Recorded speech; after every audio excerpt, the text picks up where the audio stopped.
Islamic Republic of Pakistan for his keynote address.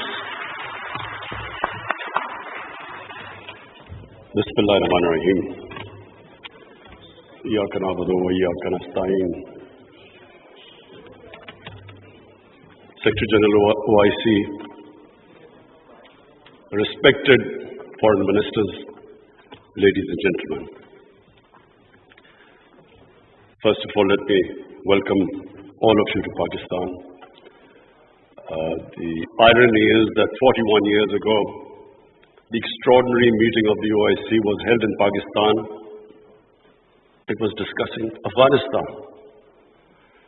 And since then, all the troubles of Afghanistan started. No country has suffered as much as Afghanistan. 40 years of conflict. And then add to it recently prolonged drought. 75% of the people living off the land.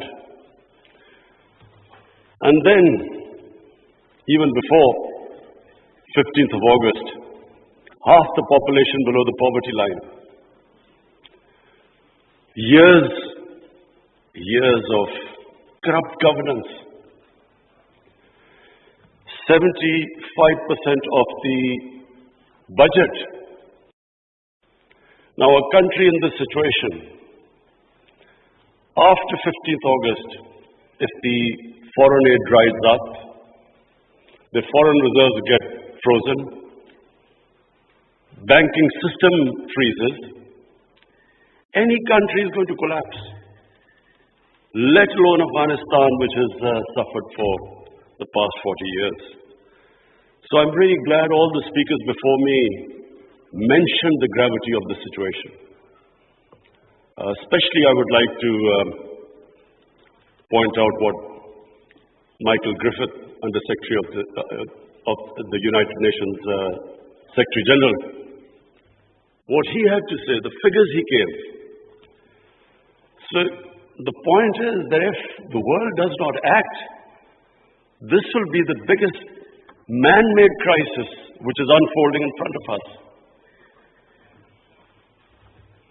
We, the OIC, it's a big responsibility on us, because not only is it the situation in Afghanistan as it unfolds, but it's our religious duty to help them. And I must say that we have to, and I speak to the United States specifically, they must de-link the Taliban government from the 40 million Afghan citizens. Even if they've been in conflict with Taliban for 20 years. But this is a question of the people of Afghanistan. 40 million human beings. And that's why it is very important that action is taken immediately. Already we are late. The Afghan winter, everyone knows, is extremely severe. And these preconditions the Taliban have to, unless they have an inclusive government, human rights, women's rights, do not allow terrorism from the soil. Unless these preconditions are met, the humanitarian aid will not flow, and their foreign reserves won't be allowed to have them, or the banking system won't be allowed to function. This is very important. That first of all, the one time I met the Taliban foreign minister, he categorically said that they wanted to comply with these three conditions. Now the point is, we must understand that when we talk about human rights, every society is different. Every society's idea of human rights and women's rights are different. I just give you an example of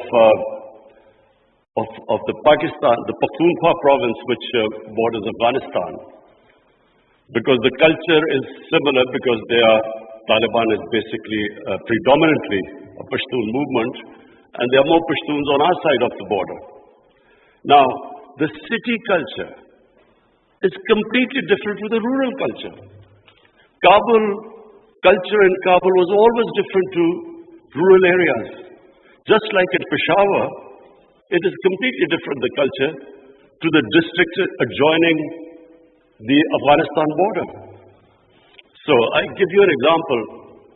We give stipends to the girl's child's parents to put the girls into school. But in our tribal districts or the district adjoining Afghanistan, if we are not sensitive to the cultural norms of those people, even with stipends, they won't send their girls to school. But if we are sensitive to their cultural norms, without stipends, they're willing to send their girls to school. So, this sensitivity, I'm afraid, when we are talking about human rights and women's rights, we have to be sensitive about this. But my big worry is that unless action is taken immediately, and I mean immediately, because we've been saying this for now 2-3 months, unless action is taken immediately, Afghanistan is heading for chaos. Any government, when it can't pay its salaries of its public servants, hospital, doctors, nurses, any government is going to collapse. But chaos suits no one. It certainly does not suit the United States. Because what if there's chaos there, and chaos means the inability, if the Afghan government does not have the ability to fight terrorism. And we know ISIL is now a threat. It has been a threat. We have had attacks from Afghan border, from ISIL into Pakistan. So the only way you can control what is, and ISIL is capable of international terrorism. And the only reason you can deal with it is if there is a stable Afghan government. And same with Pakistan. Our worry is, and remember, Pakistan lost 80,000 people. We were the biggest collateral damage of the Afghan war. Our economy was shattered. Over $100 billion lost to the economy. 3.5 million people internally displaced. The last thing we want is chaos in Afghanistan, more refugees. We already have over 3 million Afghan refugees. To date, we have 234,000 Afghans who've overstayed their visa because their situation in Afghanistan means they can't go back.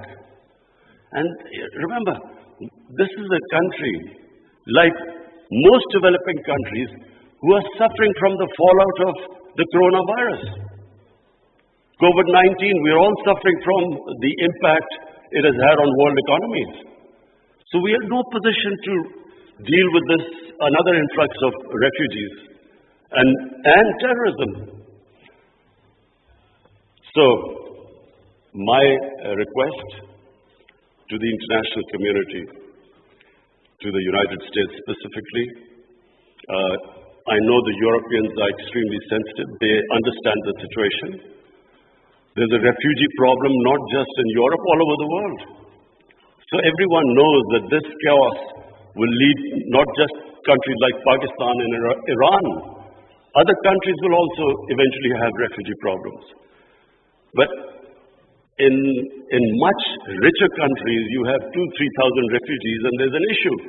The far-right parties raised this issue about refugees. But we poor countries, who are struggling, whose economy is just about getting on their feet, how do we cope with hundreds and thousands of refugees? So it is in no one's interest that there's chaos in Afghanistan.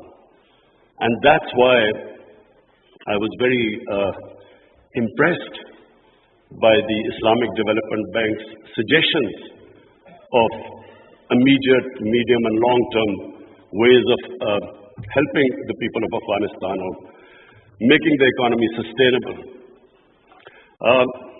I would look forward to the foreign ministers that you will come up with a roadmap by the end of this evening And that roadmap not only should be pushed by the OIC, by the United Nations, by the European Union, and by, of course, the United States, because, as I repeat, chaos in Afghanistan suits no one.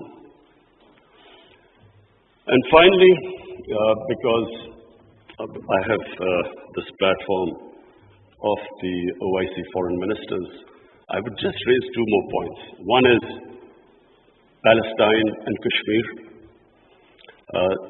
The people of Palestine and Kashmir look to us.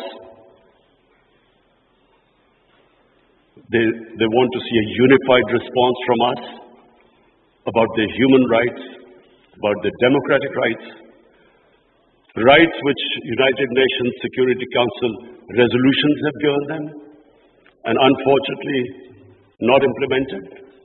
We should, on every forum, raise our voices and a unified stance. And lastly, I want to talk about Islamophobia.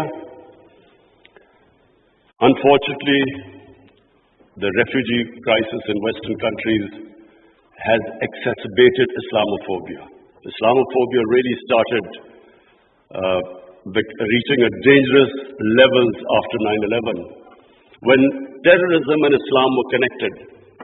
When word terms like radical Islam came, they connected somehow. Islam was responsible for terrorism and radicalization.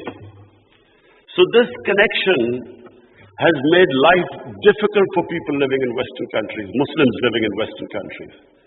The man in the street in the West cannot distinguish between what is a moderate Muslim and what is a radical Muslim. So you have stuff like in New Zealand, a man walks into a mosque and shoots 50 people. It's because this term, radical Islam, Islamic terrorism, they have to be delinked.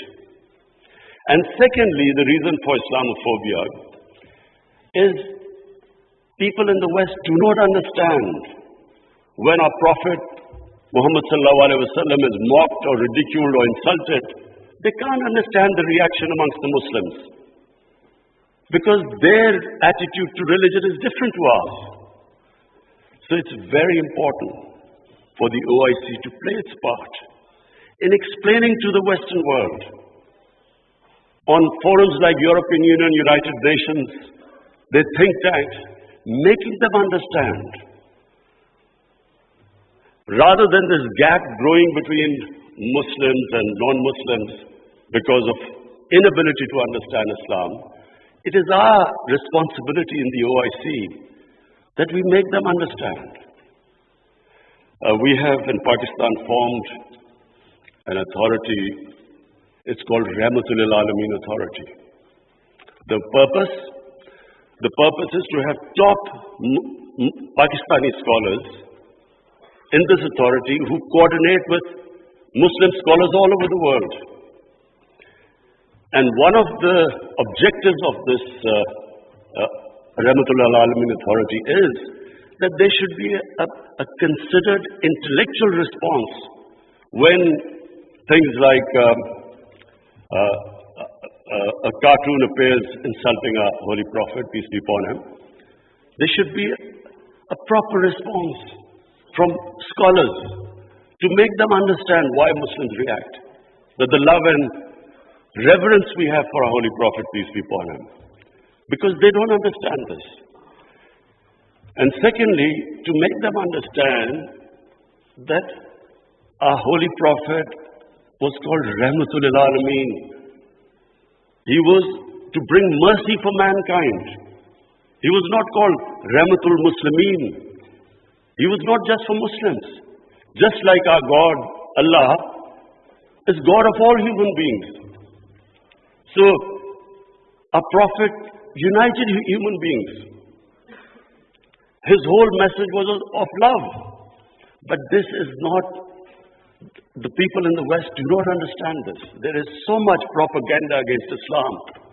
And unfortunately, we do not have a coherent and an intellectual, scholarly response to this. So, one objective of this authority is to, in coordination with all the Muslim scholars, we will respond and We would like the OIC Secretary General also to know about this response. We will consult you. And whenever anything happens, there should be a proper response to that.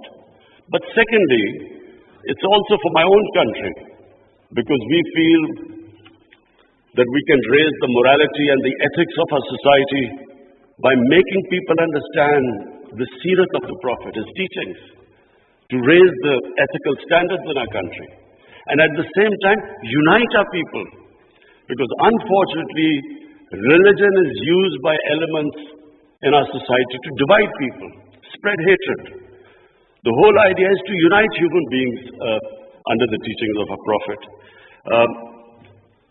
So finally, I again welcome all of you. I hope we have a very productive session this afternoon, and then we come up with a very coherent a strategy, which I said immediate, medium term and long term, how to get Afghanistan out of this crisis. Thank you.